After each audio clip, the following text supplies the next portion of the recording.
वीर भूमि चित्तौड़गढ़ से दिखा योगी बाबा का अनोखा स्वर। पीली पगड़ी पहने सीएम योगी ने विरोधियों को दे दिया बड़ा संदेश। चित्तौड़गढ़ में दिखा योगी का अब तक का सबसे दिव्य अवतार, विरोधियों के उड़े होश। इस वीर भूमि को नमन करने महारानी पद्मावती के जौहर स्थल को नमन करने और माता कालिका के मंदिर में दर्शन करने का सौभाग्य प्राप्त हुआ है। बहनों और भाइयों, मैंने जब यहां की इस धरा को नमन किया और इस समारोह के बारे में, यहां के कार्यक्रमों के बारे में मुझे जब जानकारी दी जा रही थी और यहां पर जो मुझसे पूर्व जिन वक्ताओं ने अपने बातों को यहां पे रखा भी, ये लगता था कि ये भारतीय नारी के शौर्य को, उनके अस्मिता को, उनके स्वाभिमान को सम्मान देने का एक कार्यक्रम महारानी पद्मिनी ने हमें विरासत में सौंपी है और उसको नमन करके हम नारी गौरव को एक नई ऊंचाई प्रदान करने के लिए, अपने दायित्वों का निर्वहन करने के लिए यहां पर आए हैं। मेरा मानना है कि भारत की अमर गाथा है, जो नारी अस्मिता, नारी सम्मान और नारी स्वावलंबन का एक नई प्रेरणा हम सबको प्रदान कर रहा है। मैं आभारी हूं अभी यहां पर महाराणा साहब ने जो बात यहां पर कही है, और मैं सही बता रहा हूं, हम लोग आज उत्तर प्रदेश में अगर कुछ कर पा रहे हैं तो तेज इसी राजस्थान का तेज है, यही चित्तौड़गढ़ का तेज है।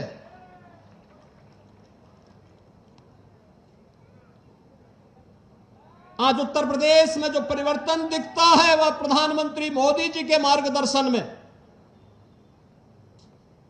उसके पीछे राजस्थान की इस वीर भूमि का भी योगदान है, क्योंकि मेरे पूज्य दादा गुरु इसी भूमि से गोरखपुर गए थे।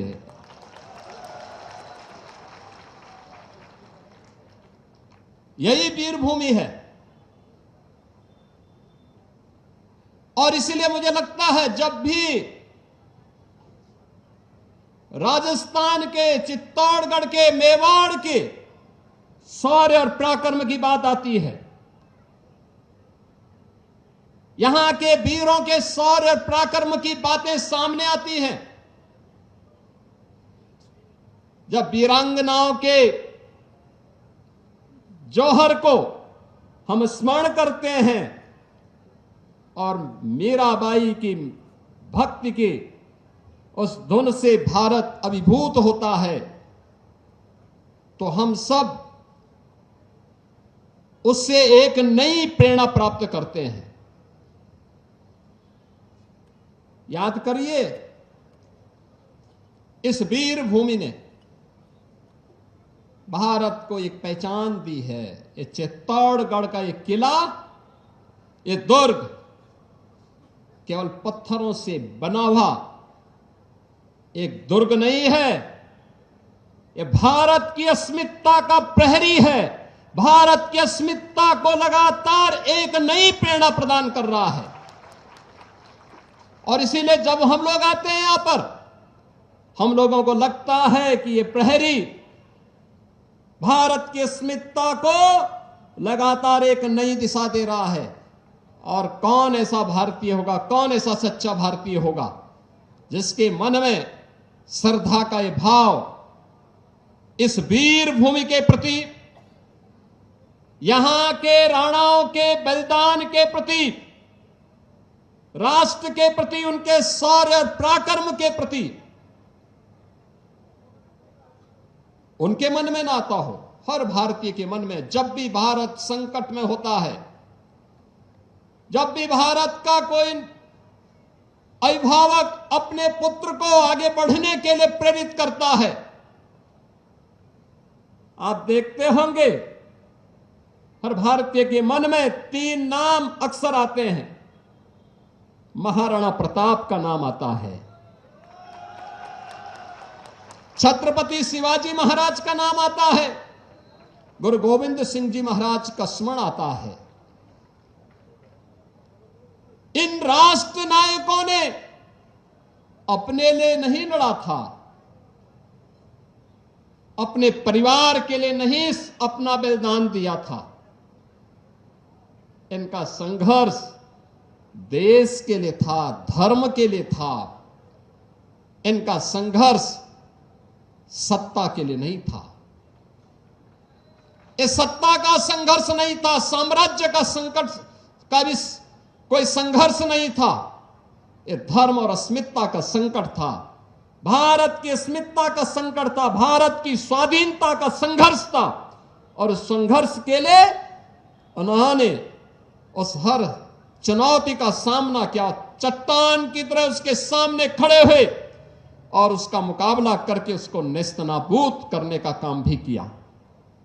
और यही कारण है कि हर भारतीय गौरव के साथ कहीं भी आप जाएंगे, भारत के अंदर उत्तर, दक्षिण, पूरब, पश्चिम, सर्वत्र महाराणा प्रताप के बारे में हर व्यक्ति के मन में श्रद्धा का भाव है। दुनिया के अंदर आप जाएंगे, दुनिया के अंदर महाराणा प्रताप के बारे में, महाराणा सांगा के बारे में, महारानी पद्मिनी के बारे में, महाराणा कुंभा के बारे में और बप्पा रावल से प्रारंभ हुई इस परंपरा के बारे में हर भारतीय नमन करता है। कोई संदेह नहीं, कोई संदेह कहीं भी नहीं है, क्योंकि राष्ट्र के प्रति जो भी योगदान देगा उसका स्मरण लंबे समय तक होता है। और इसीलिए हम आज इतिहास को स्मरण नहीं कर रहे हैं, बल्कि इतिहास बनाने वाली धरती का साक्षात्कार कर रहे हैं, उसका साक्षात कर रहे हैं। इतिहास कैसे बनता है, ये चित्तौड़गढ़ का दुर्ग उसका प्रतीक है। इतिहास कैसे बनाया जाता है, त्याग और बलिदान की परिपाटी क्या होती है, ये दुर्ग उसका प्रतीक है। आज का ये श्रद्धांजलि समारोह हम सबको इस बात के लिए भी प्रेरित कर रहा है, इस बात के लिए भी प्रेरणा दे रहा है कि आने वाले समय में किसी बेटी और किसी बहन को इस प्रकार के दौर से न गुजरना पड़े, उस प्रकार की स्थितियों का सामना न करना पड़े। और मैं सचमुच जब जौहर की गाथा के बारे में, जिसके बारे में हमारे केंद्रीय मंत्री श्री शेखावत जी यहां पे कह रहे थे 1303, 1535 और 1568 में जो 3 बड़े जौहर यहां पर देखने को मिले हैं, भारत का इतिहास जिन वीरांगनाओं के इस जौहर से भरा पड़ा है।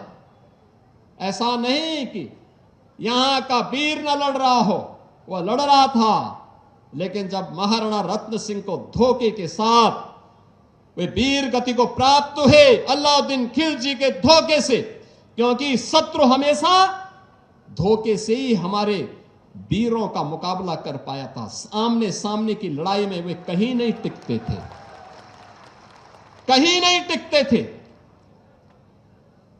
लेकिन धोखे से जब वह महाराणा रत्न सिंह वीर गति को प्राप्त हुए, गोरा और बादल जैसे वीर सेनापति लड़ते हुए वीर गति को प्राप्त हुए, तो महारानी पद्मिनी के नेतृत्व में हजारों वीरांगनाओं ने नारी अस्मिता की रक्षा करने के लिए उस समय जो जौहर व्रत लिया था, वह जौहर उस समय की परिस्थिति थी, उस समय की परिस्थिति थी नारी गरिमा का, नारी गौरव का। एक श्रेष्ठतम उदाहरण था कि किसी भी धर्मी को एक केवल नारी नहीं, भारत माता की धरती पर टिकने नहीं देंगे। और अगर अब भारत माता की धरती पर ऐसा नहीं, याद करिए, ये धरती माता जिसके बारे में कहते हैं, जब सीता माता को अंतिम समय में प्रभु श्री राम से मिलन की बात सामने आई, तो धरती माता के सामने माता सीता ने एक ही व्रत रख लिया था। उन्होंने कहा कि अगर मेरा सतीत्व अखंड है तो धरती माता मुझे अब अपने गोदी में समाहित करो। और यह जो संकल्प माता सीता का था, वही संकल्प महारानी पद्मिनी ने यहां पर दिखाया था इस जौहर के नाम पर।